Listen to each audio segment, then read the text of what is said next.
Halo, perkenalkan nama saya Sinta Aprilia Kitanati dengan NIM 2002612194. Saya merupakan dokter muda di RSUP Sangla Denpasar pada stase anestesi. Hari ini saya akan membahas tentang terapi nutrisi pada pasien cedera kepala. Untuk pendahuluannya, terapi nutrisi ini adalah terapi yang diberikan kepada pasien yang mengalami gangguan pemenuhan kebutuhan nutrisi, di mana nutrisi ini merupakan komponen penting pada pasien cedera kepala. Oleh karena itu, nutrisi harus diberikan secara dini agar dapat memenuhi kebutuhan nutrisi ketika stabilitas hemodinamiknya tercapai. Pasien dengan cedera kepala ini cenderung mengalami ketidakstabilan hemodinamik yang disebabkan penurunan volume intravaskular dan trauma miokardium yang menyebabkan kegagalan pompa primer. Bahkan bila trauma pada batang otak itu dapat langsung mempengaruhi stabilitas kardiovaskulernya. Pada pasien ini terjadi gangguan keseimbangan metabolisme tubuh yang berupa hipermetabolisme dan katabolisme, sehingga tubuh dapat kekurangan protein dan cadangan nutrien. Di sini dapat mendeskripsikan ada dua fase, yaitu fase EBB dan fase flow. Untuk fase EBB ini terdiri atas respon awal terhadap injury, lalu keadaan hemodinamik yang tidak stabil, ekstremitas dingin, dan hipometabolisme sering terjadi. Pada fase EBB ini lamanya bervariasi, kurang lebih 24 jam pertama atau hingga 3 hari.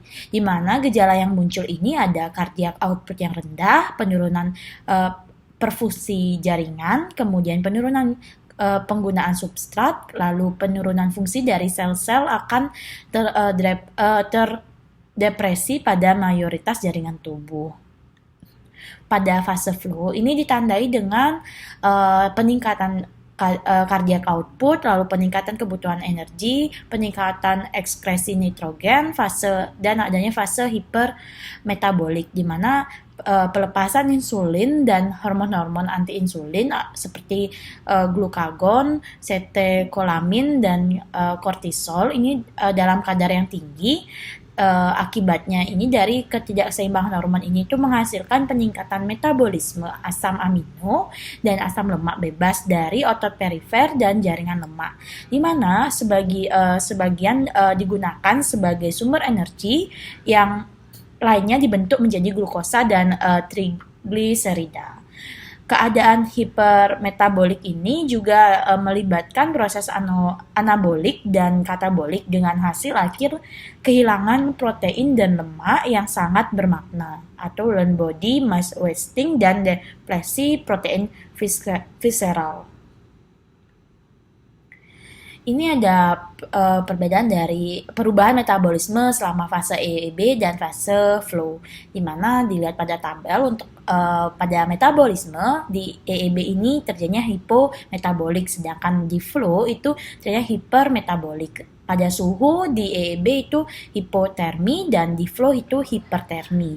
Pada kebutuhan kalori di EEB itu rendah dan di flow itu tinggi.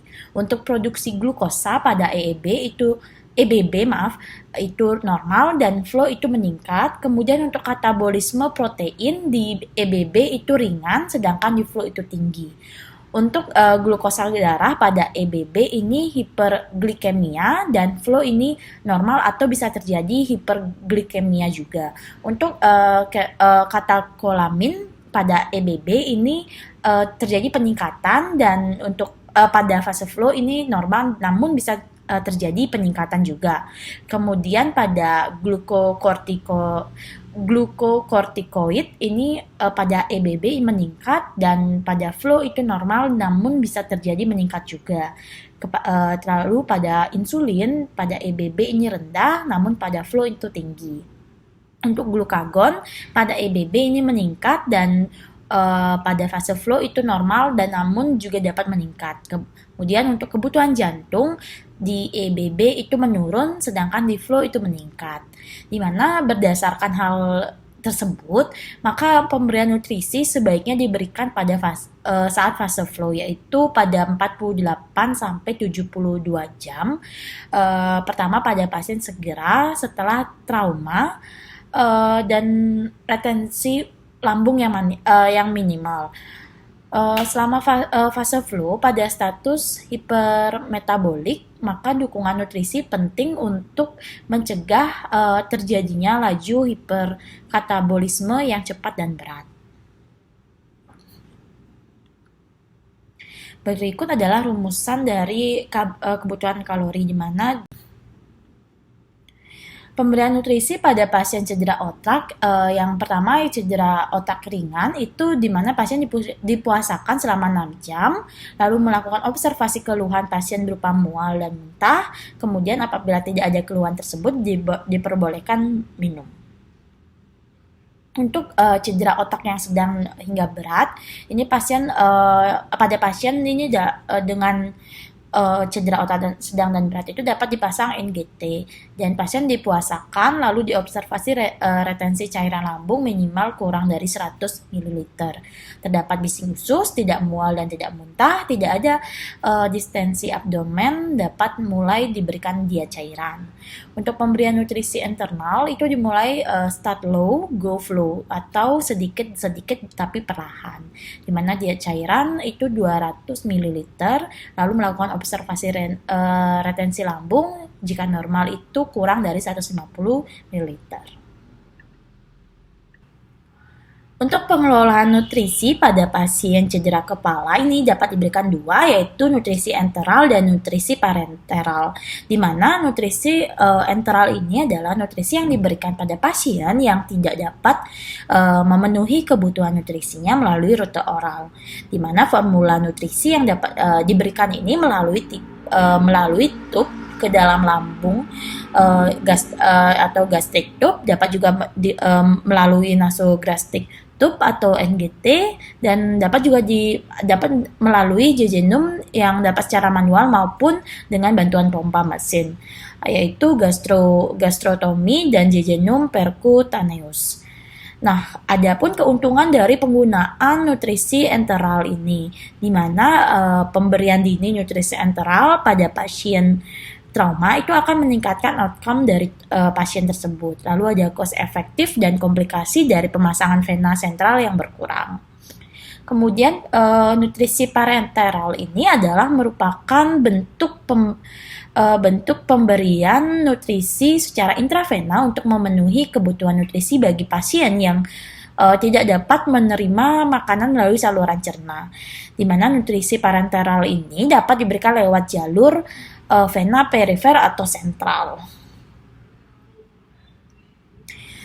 Saya akan membahas komplikasi dan kontraindikasi dari nutrisi enteral, di mana untuk indikasinya sendiri itu pada semua pasien yang airway dan fungsi usus baik, sedangkan kontraindikasi dari nutrisi enteral ini itu adanya gangguan fungsi usus seperti obstruksi iskemik usus, lalu ada peritoritis generalisata, syok berat, distensi abdomen setelah pemberian enteral, lalu abses intraabdomen, pankreatitis berat, pasien koma dengan resiko aspirasi, kemudian nyeri hebat setelah makan, short bowel syndrome, kemudian adanya muntah yang intractable, kemudian ada diare yang berat. Untuk komplikasi dari nutrisi enteral ini itu ada aspirasi, adanya pneumonia, pneumonitis kimia atau ARDS. Kemudian ada kekacauan metabolik seperti contohnya gangguan elektrolit, kemudian hiperglikemia, yang dimana ini lebih jarang daripada dengan nutrisi parenteral. Kemudian ada diare dan penempatan pipa nutrisi yang meleset seperti contohnya pneumotoraks, kemudian emphysema dan perforasi usus. Lalu yang komplikasi terakhir itu adalah kelebihan pemberian nutrisi. Untuk jalur penggunaan dari nutrisi enteral ini ada dua, yaitu gastric access dan pyloric access, di mana untuk gastric access ini juga ada dua, itu melalui nasogastric tube atau NGT, di mana pipa nasogastric ini biasanya digunakan dalam waktu yang singkat, tidak lebih dari 4 minggu, pemasangannya mudah dan dapat secara blind ataupun dengan bantuan radiologi. Kemudian untuk yang kedua itu melalui gastrotomi, yang mana digunakan pada pemakaian jangka lama, yaitu lebih dari 4 minggu, yang dapat dipasang dengan bantuan endoskopik, radiologik, dan teknik pembedahan. Untuk jalur pyloric access ini biasanya cara ini merupakan salah satu pilihan untuk pemberian nutrisi enteral kalau tidak dapat dilakukan pemasangan pipa melalui gaster atau pada keadaan di mana pemberian nutrisi secara ini yang harus dilakukan. Untuk jalurnya ini ada dua, yaitu melalui pipa nasoenterik yang terdiri dari pipa nasoduodenal dan melalui pipa nasojejunal. Biasanya untuk waktu yang pendek yang kurang dari 4 minggu. Lalu yang kedua adalah melalui pipa jejunostomi yang biasanya digunakan untuk pemberian nutrisi enteral pada waktu yang cukup lama. Maksudnya yang lebih lama dari 4 minggu tersebut. Di mana pemasangan pipa ini itu dapat dilakukan dengan bantuan endoskopik atau dengan cara pembedahan. Nah, selanjutnya saya akan membahas tentang nutrisi parenteral, di mana untuk indikasinya ini adalah adanya traktus gastrointestinal yang tidak berfungsi, lalu ada traktus gastrointestinal yang tidak mungkin dipergunakan, dan intestinal rest yang diperlukan. Untuk kontraindikasinya ini ada absorpsi dan dapat menerima makanan dengan adekuat baik peroral, gastric tube maupun enteral tube. Lalu ada hemodinamik yang tidak stabil, shock dan defisiensi cairan ekstraseluler, kemudian gagal nafas, PaO2 50% kecuali diberikan ventilator mekanik. Lalu metabolisme KH akan meningkat, produksinya CO2 yang akan juga memperberat gagal nafas. Lalu ada terminal stage brain death karena alasan biaya. Untuk kontraindikasi dari nutrisi parenteral ini adalah kegagalan pemasangan jalur vena sentral yaitu pneumotoraks, hemotoraks, perforasi arteri karotis. Kemudian kekacauan metabolik, hiperglikemi atau gangguan elektrolit, lalu ada imunosupresi yaitu lalu ada peningkatan resiko infeksi seperti catheter-related sepsis, lalu pneumonia dan abses.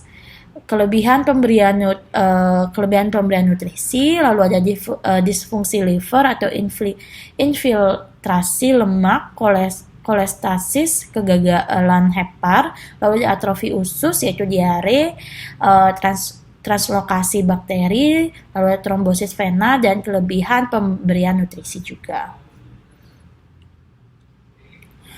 Nah, sini aja saya akan membahas tentang penyaringan dan penilaian status gizi pasien pasca bedah otak, di mana penyaringan status gizi atau nutritional screening ini adalah suatu proses untuk mengenal sifat khusus yang mempunyai hubungan dengan masalah gizi pasien, di mana maksud dari penyaringan ini adalah untuk mengidentifikasi pasien dengan status nutrisi yang jelek dan masalah yang berhubungan dengan status gizi pasien tersebut.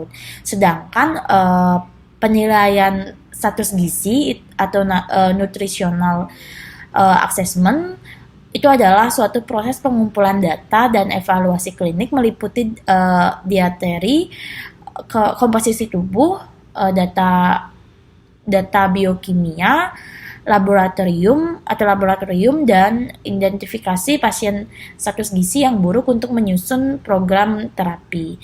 Untuk nutrisi yang akan diberikan ini untuk program terapi untuk nutrisi yang akan diberikan. Nah, berdasarkan hal itu maka dalam kliniknya dikenal 3 jenis status nutrisi pasien, yaitu kwashiorkor, ya, di mana malnutrisi akut, kemudian marasmus itu malnutrisi kronis, dan marasmik kwashiorkor. Penilaian dari status gizi ini meliputi, yaitu pertama adalah komposisi tubuh, yang dimana dapat diukur menggunakan antropometrik. Kemudian adanya data-data biokimia yang meliputi serum albumin, jumlah limfosit total, serum transferin, serum prealbumin, total iron binding capacity, lalu ada serum kolesterol. Untuk klinik itu ada SGA, di mana subjektif global assessment yang meliputi perubahan berat badan, perubahan pola makan, gejala-gejala GIT, fungsional capacity, dan apakah yang berhubungan dengan penyakit lain yang berhubungan dengan status gizi. Untuk langkah selanjutnya ini adalah penentuan kebutuhan cairan, energi, dan protein, serta trace element yang akan digunakan pada pasien dengan stroke ataupun pasca operasi otak.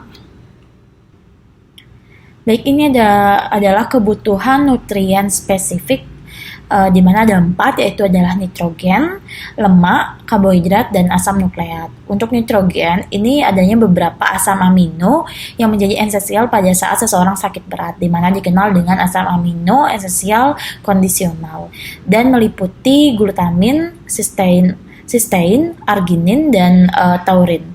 Untuk sebagai contohnya ini adalah di mana glutamin ini digunakan sebagai sumber primer oleh enterosit dan sel imun, dan arginin ini dibutuhkan untuk penyembuhan luka optimum dan fungsi imun. Untuk ada lemak ini, contohnya adalah asam linoleat yang merupakan asam lemak esensial, di mana kebutuhan manusia adalah 7% sampai 12% dari total kalori yang disuplai sebagai asam linoleat. Untuk asam linoleat ini merupakan suatu asam lemak rantai panjang omega 6 polyunsaturated yang terbukti berperan pada imunosupresif dan merupakan prekursor membran asam arakinonat.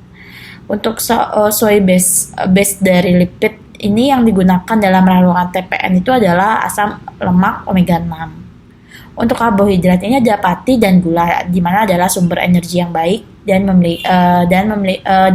serat yang memiliki beberapa manfaat. Untuk asam nukleat ini